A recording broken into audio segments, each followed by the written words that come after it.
National ഗെയിംസിന് വേദിയാകുന്ന Kozhikode medical college stadium മുഖ്യമന്ത്രി ഉമ്മൻചാണ്ടി ഉദ്ഘാടനം ചെയ്തു. സ്റ്റേഡിയം ഇനി മുതൽ ഒളിമ്പ്യൻ അബ്ദുറഹ്മാൻ സ്റ്റേഡിയം എന്ന പേരിൽ അറിയപ്പെടും. നാഷണൽ ഗെയിംസുമായി ബന്ധപ്പെട്ട് ഉയർന്നുവരുന്ന ആരോപണങ്ങൾ ചർച്ചയിലൂടെ പരിഹരിക്കുമെന്ന് മുഖ്യമന്ത്രി പറഞ്ഞു.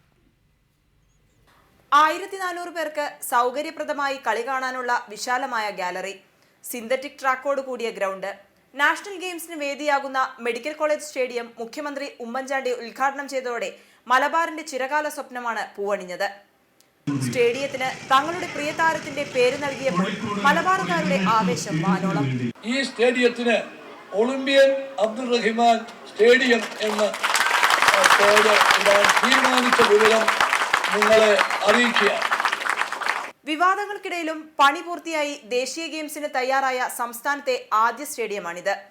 ഗെയിംസുമായി ഉയർന്നുവരുന്ന ആരോപണങ്ങൾ ചർച്ചയിലൂടെ പരിഹരിക്കുമെന്ന് മുഖ്യമന്ത്രി പറഞ്ഞു. ആരുമായി ചർച്ച ചെയ്യും? ആരുടെയും നിർദ്ദേശങ്ങളും പോരായ്മകൾ ഉണ്ടെങ്കിൽ അതും ചൂണ്ടിക്കാണിച്ചാൽ അതും പരിഗണിക്കാതെ ഇരിക്കത്തില്ല. കായിക രംഗത്തെ പ്രമുഖർ, ജനപ്രതിനിധികൾ തുടങ്ങി നിരവധി പേർ ഉദ്ഘാടന ചടങ്ങിൽ പങ്കെടുത്തു. റിപ്പോർട്ടർ, കോഴിക്കോട്.